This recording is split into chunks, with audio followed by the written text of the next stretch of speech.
मेरे को डर है दोस्तों, उनका इधर एक ऑपरेशन हुआ था पहले, ट्यूमर था, इसकी वजह से मुझे बहुत डर लगता है क्योंकि सिगरेट ना बहुत खतरनाक है, बहुत ठीक नहीं सिगरेट गारा कुछ बैठा दे सिगरेट गार के ना गारा सिगरेट आं गार मारना से गार गना सिगरेट सिरि सिरि सबखौ माबाय थायो सिरि सबखौ एबार गारथारगोन रायजोफोर आं सिगरेट एक्चुअली आङो सिगरेट आङो 2001 निफ्रायनो सोबोमोन रायजोफोर 2001 आव सोबनानै आङो 10-12 बोसोर सोबो जायखिजाया बेनि उनाव गारदोंमोन सिगरेट ओमफ्राय आरो दाखालि बावैसो आफा थैनायाव मानि सिगां जेनेबा आफा थैखांनानै जेनेबा टेनसन माबा माबियाव सोबफिननाय जादोंमोन हामा ओरैबायदि सिगरेटआ आं गारगोन दा सिगरेट गारगोन आङो आंनि फिसाजोनि थाखाय गारगोन आङो ओ हिंजावनि थाखाय नङा बीबी के लिए नहीं मतलब बच्चा के लिए बीबी क्या है तुम्हारा बताओ बीबी तो बीबी है ना मेरे लिए नहीं छोड़ रहा मतलब बच्चा के लिए छोड़ रहा वाओ दृश्य फिसाजाबो गिदिर जाबाय फिसाजा बुंनो दृश्या भी बोलती है ना पापा सिगरेट क्यों पीते हो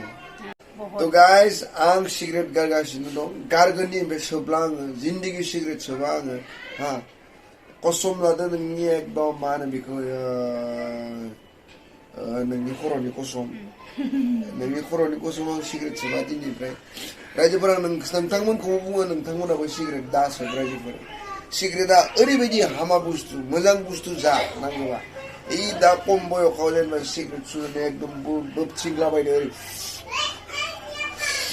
ओरै खालामदोंना उनावसो गम मोनो ओरैबायदि मेंनाय जायो ओरैबायदि माने एकदम मथे उन्दुब्ला उथिनो माने लुबैया ओरैबायदि बिराद लास्टाव माने ओरैबायदि हामा जालांना सिगरेट माने मद सिगरेट सोबनाय माने थैनायनि लामायाव बांसिन खाथि खाथि फैनाय थारमाने थैनायाथ' थैखागोन सानसे खिन्थु सिगरेट सोबबोला किजानि 50 बोसोर थांनांगौमोनबा नोङो 50 बोसोर थाङाबो जानो हागौ बा थांनानै थाब्लाबो नोंनि देहाफोरा मोजाङै जाया जानो हागौ बिदिथ' बिराद लेथ्रा गोरिब मानसि नै नुवाखै न'फोराबो कालार सालार गैला एकदम तो आंनि ओमफ्राय सिगरेट गारनोसै रायजोफोर नोंथांमोनाबो गार सिगरेट रावबो सिगरेट सोबनाङा नांगौ जायोब्ला मासाव खनसे जौखौनो लों मुझे ऐसा एड्रेस नहीं है दारू पी लो घर पे लाके पियो वो अच्छा है लेकिन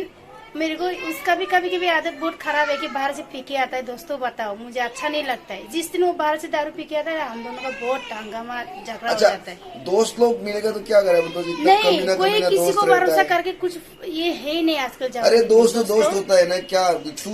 तू खा के नहीं आती है क्या अरे हम लोग का चाय अलग है क्या चाय अलग है हम लोग का भी दारू अलग है हाँ फिर रोज जाओ ना बाहर जाके पी के आओ मुझे कुछ फर्क नहीं पड़ता है रोज थोड़ी पीता है मतलब कभी यार दोस्त लोग मिलते हैं कभी इतना कमीना दोस्त है इतना बोलेगा तो कोई दोस्त हमारा भी है इतना कमीना दोस्त है